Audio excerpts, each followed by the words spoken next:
You're like a circle that floats around me, keeping me safe and sound. And when I fall, you tied a rope to me. You're blessing me every day. I was down with an illusion, like a sparrow with broken wings. But now I shine with your reflection on me. I'm getting back up on my feet. That you showed up was written in my palm. You are a statement, explode like a bomb. I get to push myself to victory. You make me winner. You cut me loose and set me free. You make me win in every way. You show me how to spread my wings.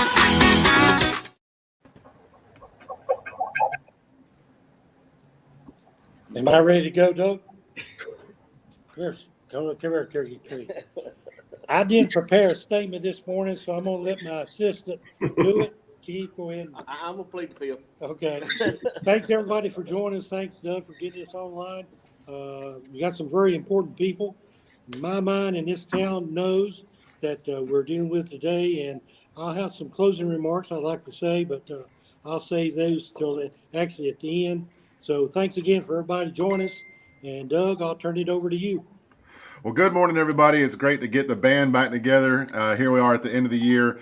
And we've been doing this for quite a number of years now. So if you've been following us on Facebook or watching our Facebook Lives or council meetings, you know that every year when we get close to this time between Christmas and New Year's, we like to celebrate our accomplishments as a community. And so it's important for us just to take a pause and reflect back on the year. Whether you perceive it to be a good year or a bad year, there's been some great accomplishments that have happened in our community and in your town and through the departments that serve you each and every day. And so we want to take a minute. You were joined this morning by a lot of our leadership team, our department heads and leaders inside of our departments to talk through some of their accomplishments. And so I just encourage you to share this with your friends later on. If this is something that you're seeing this morning, maybe you're at work or busy, take a few minutes and watch this and share it with your friends. Definitely want you to comment on some of the things that you feel like were great accomplishments inside the community throughout the year, and let us all celebrate together. It's a good time for us to do that because very soon we're going to be thinking about what our goals and initiatives are for 2022. A lot of us here that you see on the screen are already working on those for you as a community, but you'll be seeing some surveys come out very soon about how we want your input as we move forward into 2022, so that this time in a year we'll be celebrating those accomplishments that maybe you had input on as we sit here together. So with that, we're going to jump right into it. So you'll see us get really small. Thanks, Magnolia. So I'll introduce department heads as we kind of go through, but we've got a short little presentation, and we'll share all this later today or later this week on social media too for you guys to look at. But we just want to kind of jump in with a year in review and, again, recap our proudest accomplishments. Again, if you're watching this, throw some of your comments up of some of the accomplishments you feel like were great in 2022 or 2021. But first and foremost, as an administration unit, one of the things that I'm most proud of, before I kick it over to Sonia to talk about COVID, is kind of our community gathering. We opened up Kiwanis Park, subsequently opened up Marshall Park. We were able to begin some movies in the park, and we put it together an online reservation system for a lot of our reservations. I know those were up and down throughout the year with COVID closures, but nonetheless, we made it a little bit easier for you to look at when things are available and when they're not. Magnolia, before I go any further, can you explain to everybody on the slides, you've got a little badge on there that says 2021. Can you tell us a little bit more about what that means? Yeah, so I'm sure many of you all remember we put together a 2021 action plan, and those were really just goals going into 2021 on really what we wanted to focus on as like a local government. And so if it has a little badge, that means that we accomplished something that was in that action plan. And that's what I was alluding to before. That action plan, that started with an online survey from our viewers and then moved into a survey with our department leaders and our leadership team and our mayor and our council. And then the mayor and council came together, took all that input and was able to put together an actionable plan for us to move forward as a community. So you'll be able to see the fruits of those, that entire process through today's conversation. Sonia Outling, I'm going to turn over to you. Sonia is our finance director. Many of y'all have probably seen Sonia on here before, modeling our t-shirts and talking about how much money we have in the bank. But I'm going to let Sonia talk to y'all about our COVID recovery. Good morning. So during COVID recovery, there were several different avenues of funds that were available to us. And we have accepted those funds and tried to use them to maximize recovery and kind of getting things back where they should have been pre-COVID. So the first round of money was called CARES Act funds. And we did receive that. It was not quite $200,000. And so we received that during fiscal year 21. So it would have been calendar year 21, but this past fiscal year. And we use that to help keep our staff. As you know, we had to do a few layoffs, but we have brought all of those people back. But we did use the majority of that money to keep our staff. Now, the second round of money is coming from the federal government, and it's the American Recovery Act plan funds. That money is coming in 2 waves. We have received the first round, and we'll be meeting with council in January to go over how we plan to use these funds on different projects. There's a lot of rules to it, as you can imagine, if the federal government has anything to do with it. So there's a lot of rules on what we can use it for and what we can't use it for. So we are getting together with council in January, and we're going to go over that. We're currently using a little bit of the funds just to maintain our stock of PPE, cleaning supplies, masks, sanitizing our town hall, different buildings. So we're using a little bit of it, but the bulk of it will probably be used for more infrastructure projects. But we'll get with council, and you'll be hearing more about that in town council meetings. If you'll tune in, you'll hear more about it there. Awesome. Thanks, Sonia. And lastly, on our slide under technology is a couple different things that we've been working on. What we've highlighted here is a partnership with Pangea. They are now beginning to get internet access to residential properties along their fiber network. They've set up an office in the Woodrow Jones building for both their residential sales and their commercial sales and small business support. And we're also working with some of our wireless partners with T-Mobile and Verizon for expanded coverage here in town in 2022. So really excited about those, and changing some of our technology in our council meeting room for better audio and video as we move into 2022. So really excited about some of the things that are in the works or that have been started in 2021 to better serve our community through technology. So with that, we will transition to the next one, Magnolia, for community development. And this is all you. Yeah. So I know that I'm really proud of everything that like community development's been doing. The first thing I want to highlight is that we received a grant from the Dogwood Health Trust for $175,000 to really begin the work of our redevelopment commission. So that's really just trying to look at like the blight in our town through our downtown properties or residential areas, and really try and invest in those and like better the infrastructure, better the housing stock, keep the housing stock, build new, work on infill development projects, the work. So we've been really busy with that recently. Another accomplishment is that we had our first successful year with Ruffton Roots. I cannot remember the numbers right off the top of my head, but it was really successful for the first year. And we're right now in the process of doing our master planning and figuring out how to grow from here.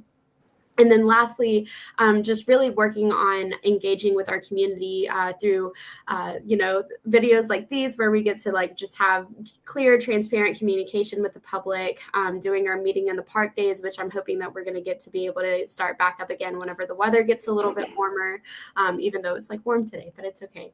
And then we put up community bulletin boards throughout the town. There's one at the garden. There's one at the trailhead at the Purple Martin Greenway on Industrial Drive. There's one in Kiwanis Park, and there's one on 2nd Street. So we've just been hard at work recently.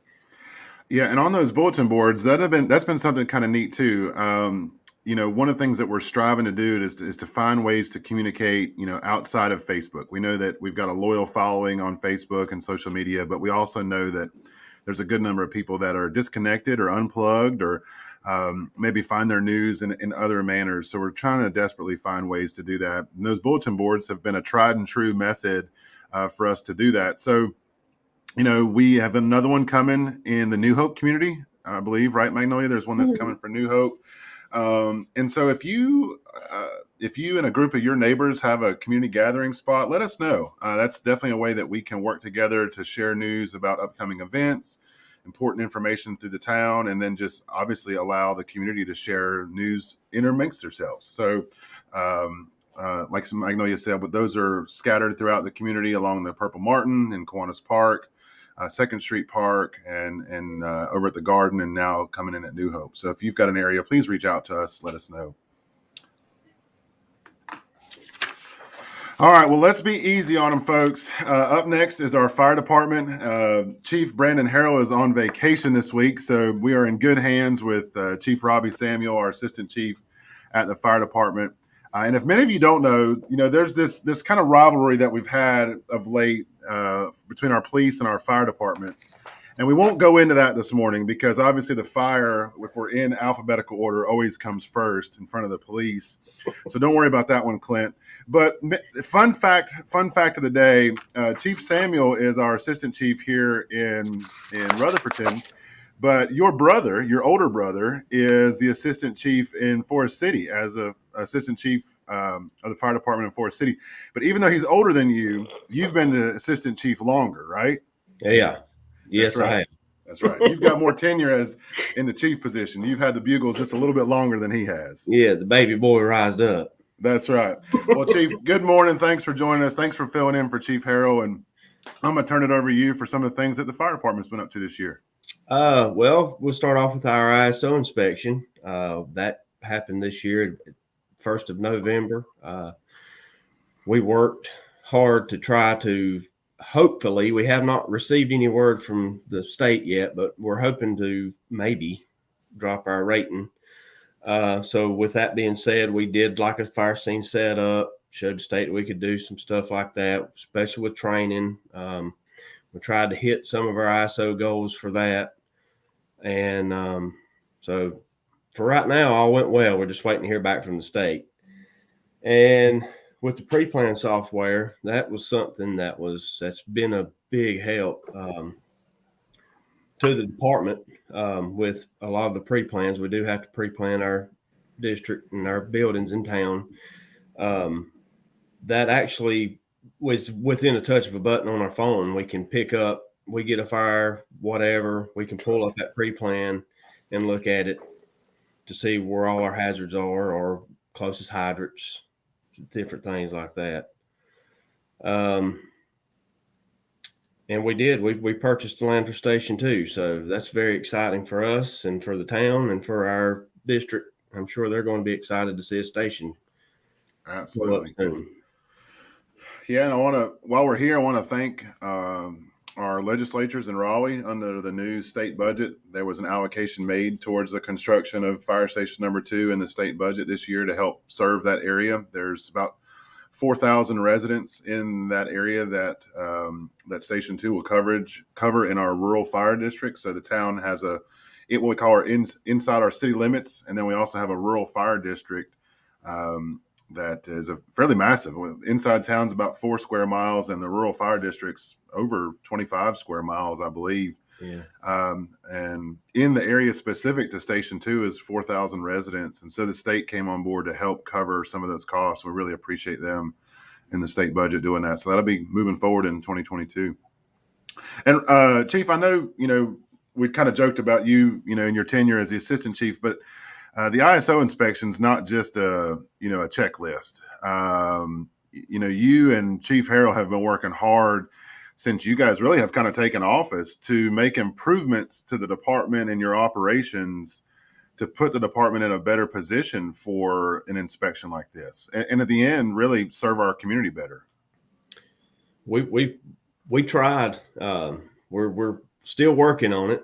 Just because this inspection's complete, we're going to move forward to the next inspection. And they try to come every 5 years now. So hopefully we'll find some more improvements within the next 5 years.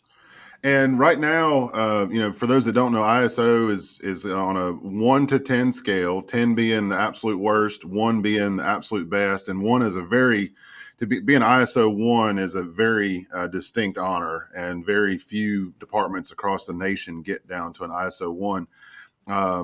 For our department and our size, we're an ISO 4, correct? Yep, within 1,000 foot of a hydrant and in the city limits. Yes. Yep. And our goal is hopefully to improve that, possibly down to a 3 at this point, or maybe next time we get an inspection down to 3. We're always looking to improve. And unfortunately, you are tied with Forest City. Forest City is a 4 as well, right? Yes. So if there's a little competition there between you and your brother, we'll see what comes out of this ISO inspection. So we'll come out on top. How about that? That's right. The older city prevails. That's exactly right. Minute original. That's right. All in good fun. Yeah, absolutely. Next up is our library. I could say we could check out what's going on over there as a pun leading into that, but we love that joke, don't we?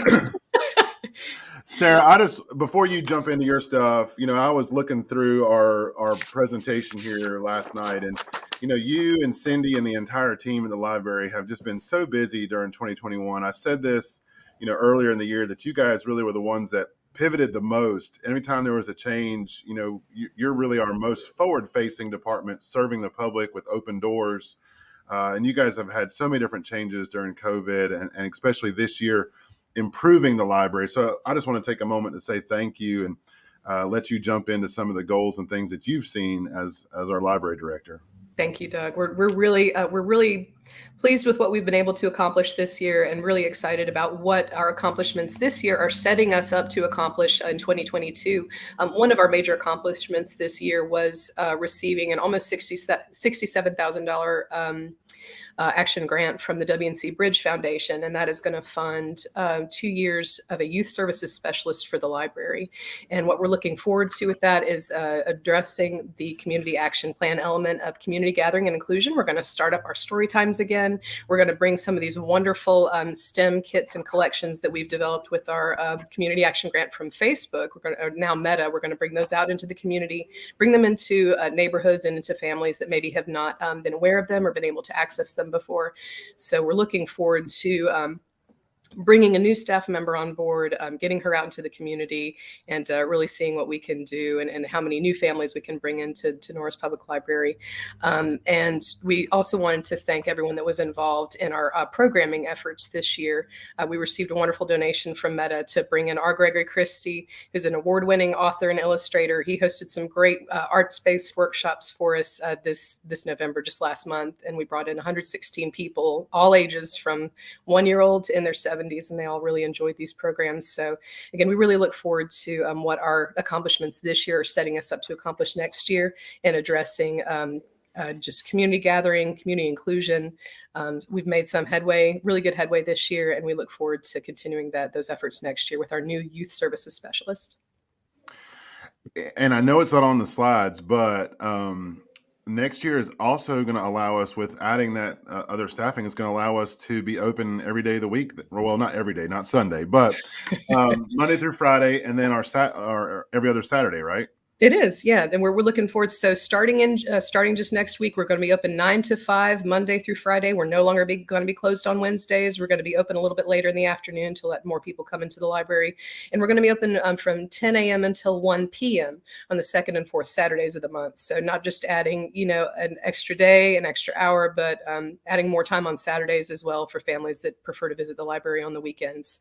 And while we're on the subject of programming and what we've been doing, I also wanted to thank everyone that was instrumental in developing the story walk, that we were delighted to be able to contribute something to Kiwanis Park, and look forward to continuing our seasonal displays there. So thank you. And Sarah, I know maybe families are itching, kids are out of school. Remind folks what our hours are the rest of this week, because like as you said in the collection, if you have not been in Norris Public Library in the last few months and seen the changes to the young adults collection, the kids collection, some of the STEM kits and the STEAM kits. Some of our checkout are things that are in circulation that you can actually check out and bring home for the kids to play with over the holiday. You need to make it a priority to check out what's going on at the library. No pun at all intended, but remind folks what our hours are the next couple of days so they can stock up for the new year. Sure. So today is the last Wednesday that we're going to be closed to the public. Tomorrow we'll be open from 9 a.m. until 4 p.m. And that's people can come in and check out STEM kits, books, come see what we've been doing in the library. And then we'll be closed as the rest of the town offices for the rest of the week. But we very much look forward to being open 9 a.m. until 5 p.m. all next week and welcoming families in more hours during the week. Awesome. All right. Chief Engel, good morning, and thank you for joining us.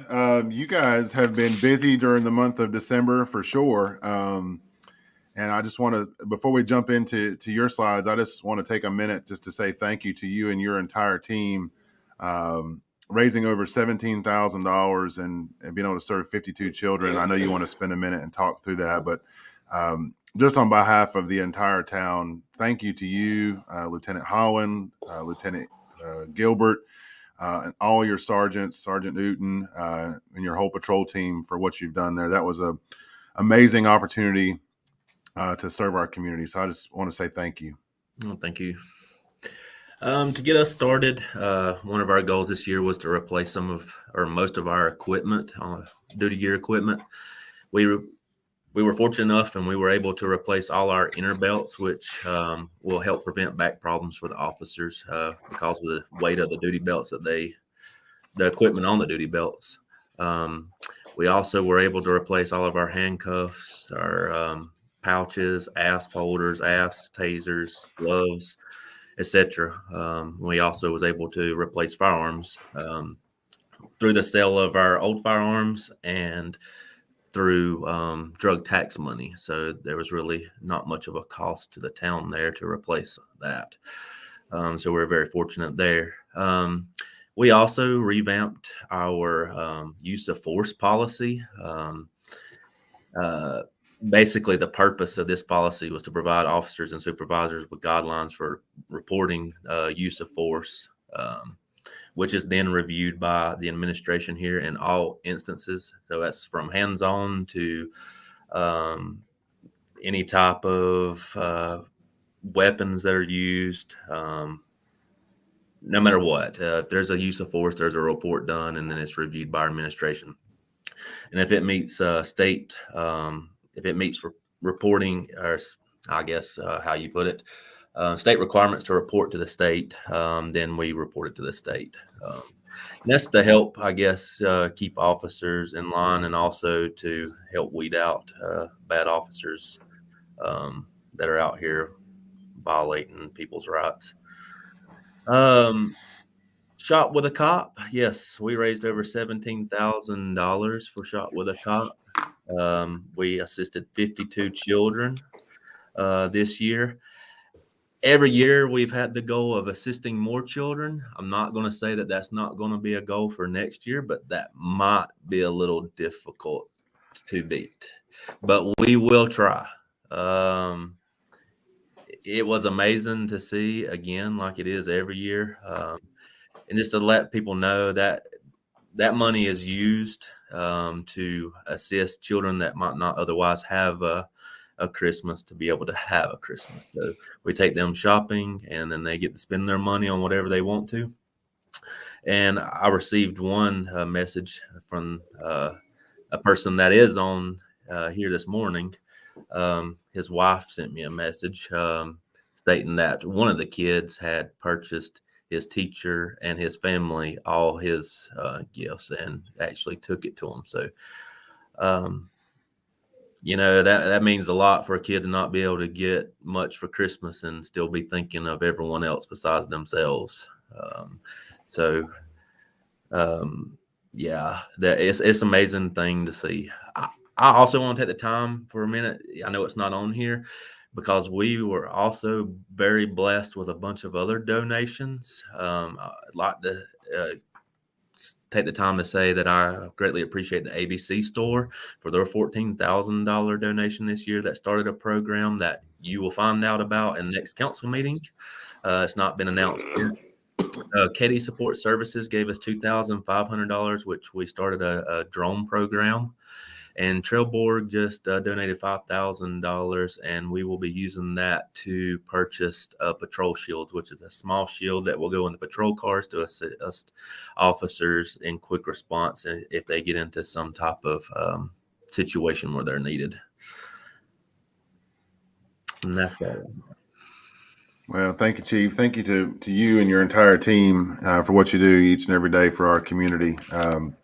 And you're right. I mean, there's been so many different organizations that have supported you and supported our fire department and so many other departments of the town that, that aren't listed here that we appreciate, their support. And even something as nominal as, just coming by and thanking you guys, sharing a building here. It's heartwarming to see how many notes and just offers of support you guys get coming through the front door. So, we are definitely blessed with a wonderful police department here in Rutherford. I know we joke between you and the fire department a good bit, but we're blessed in all areas, especially our police. Last but not least is Mayor Dancy. Looks like you guys transposed yourself. So Keith Ward, our Public Works Director. Good morning, Keith. Hello, everyone. I'm Keith, the Public Works Director. We were both hunting a quiet place to have the meeting, and we ended up in the council room, so we decided to share the computer. So I'm Keith with the Public Works Department. To start out with, we've got a new Public Works Director, Corey Hall.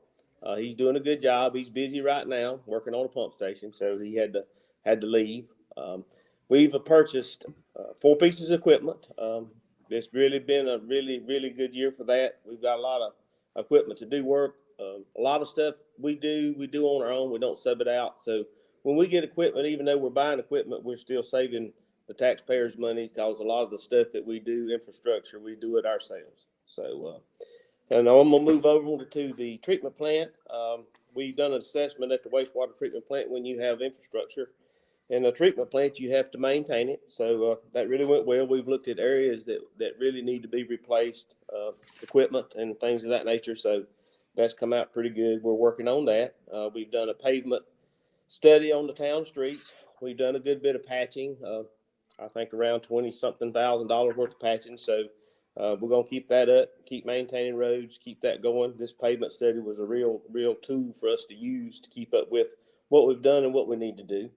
Again, where we've bought equipment, we've replaced 700 feet of sewer line. We just had a good project we done, and it was probably an 80-year-old line. There's going to be some more we're going to replace where the new roads coming through. We're going to try to get some of that replaced before the DOT comes through with their road. So we want new sewer lines under our new infrastructure coming through with the road. As far as parks, we're doing a lot more than what we really mentioned here. We kind of have to be in a hurry, but we've got new fencing coming in at Crestview Park. We've actually got some more fencing coming in at one of our other buildings. We've upgraded the basketball court and to LED lights, and we actually got new lights. I guess everybody's noticed going down the trail, the Purple Martin Trail. We've got new lighting and new scenes and everything. We really worked hard to try to get that in before Christmas comes. I've had a lot of good feedback on that. Everybody seemed to enjoy it. I hope they have anyway. So if anybody has any questions about anything that we do or anything, they can email me at kward@rutherford.net. I'll be glad to answer any questions. Anybody has any questions. Awesome. So thank you, Keith. I know you guys have been busy. Like you said, just wrapped up the sewer line over there on Green Street, and pardon our progress as we wait on that to be patched up and get some asphalt on there. But it is a blessing for us as a community, like Keith said, for us to have a great group of guys working in our Public Works Department, for us to be able to do a lot of these things, preventative maintenance and replacement projects in-house. So thank you to everything that you guys do. As we look into 2022, we just wanted to take a minute to kind of share some of the things that we're up to, as we look into 2022. Obviously, continue our work with what we call the whole project, or the project at the corner of 2nd and Main, to look at how we bring some new vibrancy to Main Street. And we've kind of been going through some planning phases of that. Later on in this, you see addressing the legal grounds building. Many of you may know that at our last council meeting, the council decided, or made it public, that we have been working for quite a number of years now through the legal and the court system to work to abate the nuisance, if you will, at legal grounds, where that building has collapsed and has been impending on 2nd Street, and has some safety concerns there. The court has allowed us an injunction to remedy that. And so by looking at how we can address the legal grounds corner, it also augments what we can do over on the opposite side of the road to really create a new kind of main intersection for our community for the next century. And so we'll be working on those in 2022. We received $125,000 in funding from RHI Legacy Foundation to make some enhancements to 2nd Street Park. And our recreation committee will be working with that neighborhood and through our parks plan to make some improvements in 2nd Street Park. And obviously moving forward with some plans at the Norris Recreation Complex, and trying to figure out how we can better serve and utilize the history out of the Beckler House. So Deborah and her team at the Beckler House have been doing a great job. Hopefully you were able to make it by for our open house right before the Christmas parade this year, but there'll be some more exciting things coming at the Beckler House in 2022.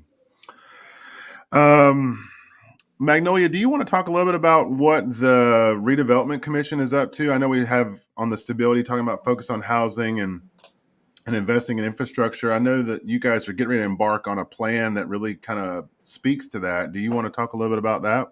Of course. So the Redevelopment Commission a couple of months ago approved an urban redevelopment area. So it's just an area within the town limits that we're really focusing on how to invest in it, how to continue bringing up the infrastructure, trying to find green spaces throughout, and see if there's any way that we can kind of increase the quality of housing.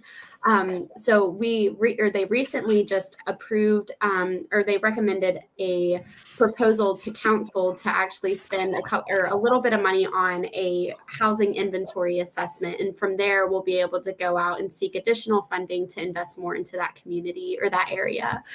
So it's a lot of work, but we're really excited for it. And then, the last thing that we're really trying to do is kind of, maintain where we are as a community, but be progressive in our engagement and be progressive in our ability to focus on infill development. So many of you know, we went through a holistic change in our UDO, our Unified Development Ordinance, and really now focuses on trading quality housing for quantity of housing. Looks at ways to maximize the ability for infill development, and we're starting to see that. We have a few projects, I guess, that are cooking, if you will, or in the background that haven't fully made themselves public yet. But I anticipate early in 2022 we'll have some infill projects that we can announce that we've been working on with a couple different development groups, and we're really excited about that. Being able to add some quality housing close to downtown, and really excited to see what that does for our community to continue to rebuild, revitalize, and allow Rutherford to rise even more into 2022. And then the last thing I want to say before I turn it over to the mayor, because I know he's got some closing comments, is to focus on engagement. As we look through wrapping up this year in the goals that we had set back in 2021, early about this time last year, just what's reflected on these slides, there were 11 different goals that came out of our action plan. And soon, later this week, you're going to see a survey come out that we want you to provide some comments and some feedback, because later this month, I think Sonia had mentioned the council is going to meet to look at what our ARP goals are, what some of our larger goals are. On the 26th of this month, the council is going to meet. And by that time, we're going to have your comments, we're going to have council's comments, we're going to have staff comments to begin looking at ways to update this plan. And a plan here doesn't just sit on our shelf. It hangs on the wall in the council room. It sits on our desks. All of our staff is committed to moving forward, and that commitment starts with your input. And so Again, over a year ago, we took your comments, and 11 of those goals are already achieved. Here we are 12 months later. So as you see that survey come out later this week, as we move into the new year, that's not just an exercise that we do. That's a tool that allows us to serve you better. So take some time, and I encourage you to fill that out and give us some candid comments, because we're here to serve you as a community first and foremost. The last thing I want to say, obviously, before I turn it over to the mayor, is just thank you. Thank you to our entire team, everybody that's on the call this morning from each one of the departments, and the teams that you represent. Thank you to what you do every day. I've said this to our team before when we've gathered as a group. No matter what we do and what our role is in this community, each one of us perform at a high level and allow each of us to have success. Without good streets, we don't have fast response times from police or fire. Without knowledgeable community, we don't have good engagement. I mean, the list goes on. Without solid finances, we're not able to do great things with our people. Without our community coming together, there's no sense of pride. And so we all have achieved so much because we work together, one town, one team, so strong. And so to our entire department team and each one of our team members and staff that you represent, I just want to say a huge thank you as we close out 2021 and look for a brighter 2022. Mayor, it looks like you have taken over control of your screen. Your helper has gone. I was promoted from Keith, so he reluctantly moved out of my chair. But first of all, I want to thank Doug for allowing me to be a part of this review with all the different qualified leaders that we have in our town.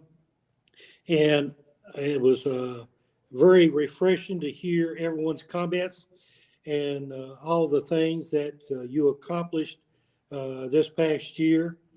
I'd like to take a few moments just to go over some things that we didn't do.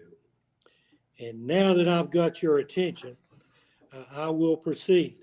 It is a challenge each year under normal activity to deal with situations that just pop up overnight or during the day. But the last 2 years, we've had to deal with handling all those other problems under the restrictions of a COVID pandemic world. And that is a very challenging. And that's what I want to talk about, is the things that we didn't accomplish. Because under those requirements that we've been facing, it would have been very easy to not do something, postpone something, move it to the side, or not completely get it taken care of. But with the leaders that you have seen and heard today, that's one of the things they didn't do. They did not push things aside. They not only accomplished whatever the goals that was set before them, but they exceeded with other programs and activity going on during the year, whether it be through our administrations. That's important that we handle paperwork, numbers, and everything proper for the whole year. Audits you can't prepare for just a month prior to someone coming in and looking. You have to do the right thing all the time, every day. Dealing in the business world for 37 years myself, and having to face those audits at least 18 months at a time, I know the challenges and strain that it can put on a staff trying to prepare for those events. And so I compliment everyone that has worked with us to accomplish those goals. When we look at community development, come up with new programs, as May know you mentioned a while ago about the garden, the Ruffton Roots. Fascinating to come up with a brand new program. But what's challenging about a brand new program is to convince the community its need, turn around and try to get funding from outside sources to make it successful, but also trying to get volunteers to do it. All great ideas appear on paper at one time, but those on paper do not get achieved unless people put boots on the ground and start working to make them achievable. So that's something that we didn't let the COVID prevent us from doing that. Fire department, police department, they're always going to have the struggle of proper staffing, qualified staffing, to make sure we have qualified people in those positions. It could have been very easy to skip by and do this and that and not achieve those goals, but they have tried to keep up with what's going on. When equipment goes bad, it's sometimes can be very expensive. So it puts a challenge on those two departments to try to meet their goals for proper equipment, dealing with the budget requirements. So I compliment those people. They did not put aside because of, they kept everything first class. Dealing with the Public Works Department, dealing with partial collapse of a street, all the way to equipment failure. They could have very easily done it halfway or pieced it together or whatever. And they did not do that. They did it on their own. And we've got qualified people in that position to do the work over there. The library coming through a very tough situation from completely closure to not only opening back up, but put in programs for our community, for the young people. They advanced tremendously our library.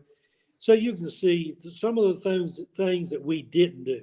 We didn't make excuses. As I tell the council a lot of times leaders have to step forward and lead. The people you've talked to and listened to today, they're people that step forward and accepted the challenge of whatever position they're in to not only maintain, but to advance. I read an article the other day. It talked about leading out loud. These people in front of you do that each and every day. They lead by the standards they set not only for their position, but for themselves. And they owe a big thank you from our community. I thank them on behalf of our council. And I thoroughly will tell you this. I'm proud of each and every one of you, the part that you play in not only this town, but our community and our citizens. You make this town better. And our citizens owe you a big thank you, even though you don't hear it very often. Be sure and take pride in what you're doing and take pride in this town because you are making it what it is. So Doug, and all of those problems I just mentioned, you face all of them every day. So I thank you for your leadership and your direction to all the people we've got to speak with today. And it shows very evident the commitment that you and these leaders in front of us devote toward the town of Roveton to make it a better place to live each and every day. And I thank you, sir, for allowing me to do that. Well, Mayor, thank you. Thank you, everybody, for watching. Thank you to our viewers. As we have continued to commit, one of the things that we didn't even really talk about on one of our goals here was our Beautiful Mornings, going live on Facebook. Thank you to each one of you that have committed to engage with us, to be proactive in your circles, to take the information that you see here on Facebook and on other social media channels and to share it with your friends. It's a great opportunity for us to share great news in this community. So thank you to all of those that watch us, that follow us. Thank you to this community. It's a pleasure to serve in a community where the community really genuinely supports what we're doing as a town.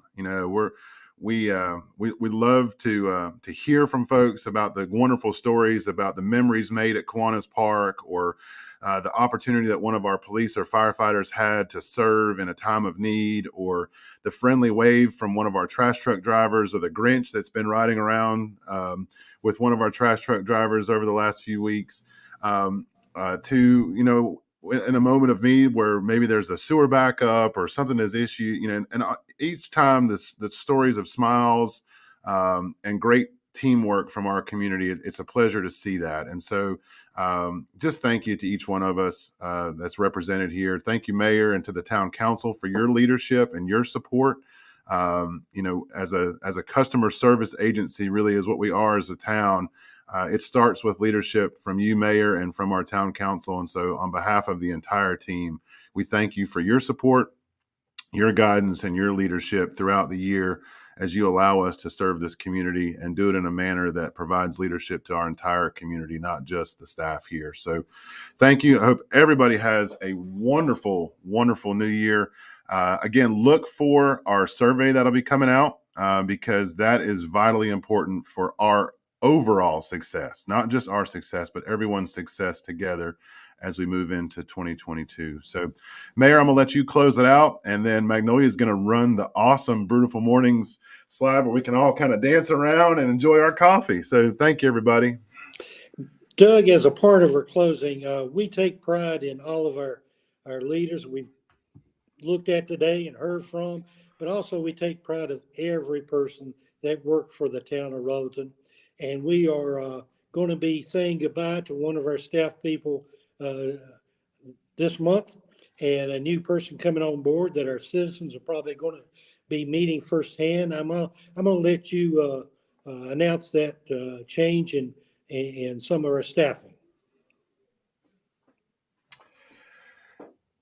So I think we had announced it at our last council meeting, but our town clerk, Mara Short, is going to be leaving us effective tomorrow. She's going to the town of Forest City, where she'll have opportunity to grow her professional career there, and we're excited for her. And moreover, we're excited for the town of Forest City. She's done so much for us here as a community, so we're excited to watch her grow in her career there in Forest City. And then Jeannie Hall is going to be taking over as our town clerk. She started a couple weeks ago and has been working alongside Mara, and been really excited to see her come on board. But we've had a lot of staff changes this year. We've had some retirements when we've been able to celebrate. I think back to Assistant Chief Tim Lovelace at our fire department, over 30 years of service to our community, and others that have transitioned in and out of our organization for better career opportunities. We're all better because of the folks that we've been able to serve alongside. And so we're excited about 2022. And again, I just can't thank our entire team enough. I'm working on new equipment, Doug. So you're going to let me close it out, correct? Well, thanks there again for everybody joining us today. To me, it's been a great year. We faced the challenges, but I'm ever more confident in the leadership we have that we can face those challenges. And I thank all of them for joining us. Thank all of our citizens that's joined with us and being a part of everything that's happening this year. We got some great things coming up in the future, and we're excited about getting started on those. We want to wish everybody a new happy new year and a safe community, and stay safe as we continue to fight the pandemic. But thanks again to all of our guests of honors that we've got to speak with today, and join us again on our next go around. But thank you again. Happy New Year. Come on. You're like a circle that floats around me, keeping me safe and sound. And when I fall, you tied a rope to me. You're blessing me every day. I was down with an illusion, like a sparrow with broken wings. But now I shine with your reflection on me. I'm getting back up on my feet.